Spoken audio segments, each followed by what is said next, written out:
As Louisville continues to see reckless driving incidents across the city, tonight a reminder of the true cost. Thanks for joining us on the WHAS 11 night team. I'm Shay McAllister. Last weekend, Louisville Metro Police reported an influx of emergency calls regarding reckless driving. Now, a mother still mourning the death of her son says that dangerous driving is to blame. She talked with our Connor Steffen and photojournalist Ian Hartwitt tonight.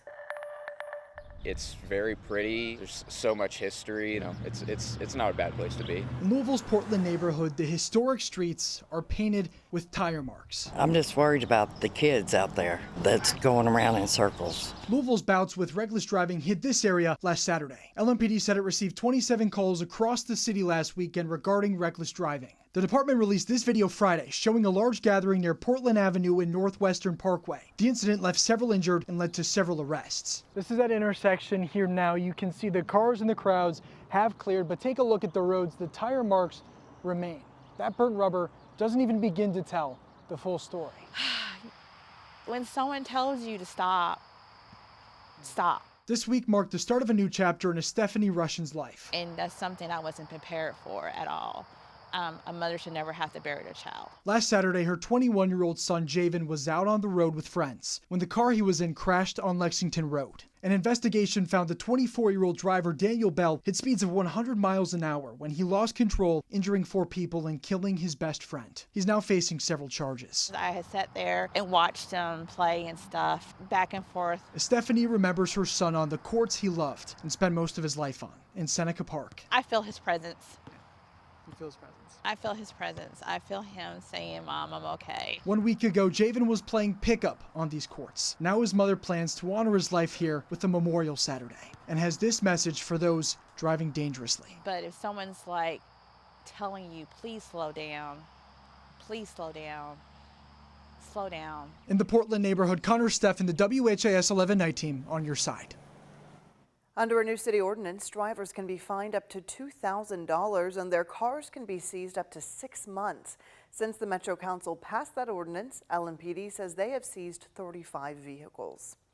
Tonight, a plea from a family and a petition from a prosecutor to keep a man charged with killing his own mother in the custody of a mental facility has been denied.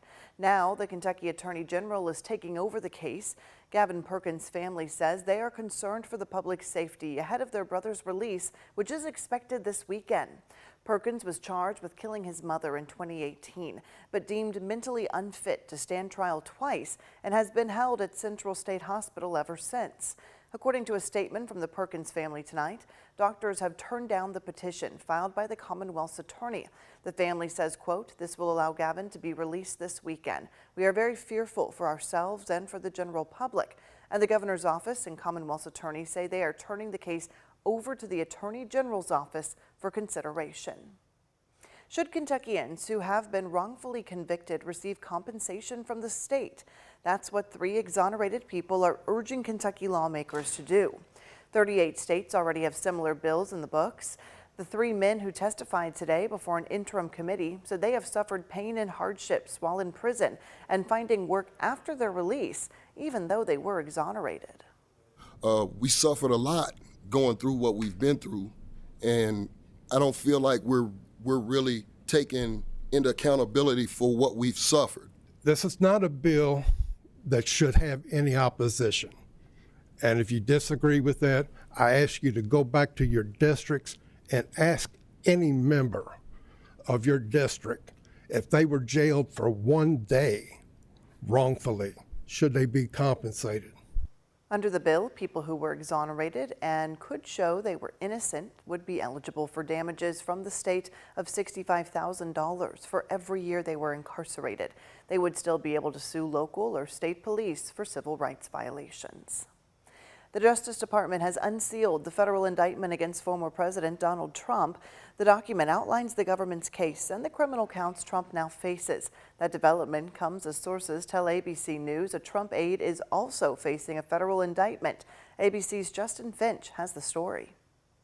The Justice Department unsealing his 49-page indictment accusing former President Donald Trump of 37 felony counts in the Mar-a-Lago classified records probe.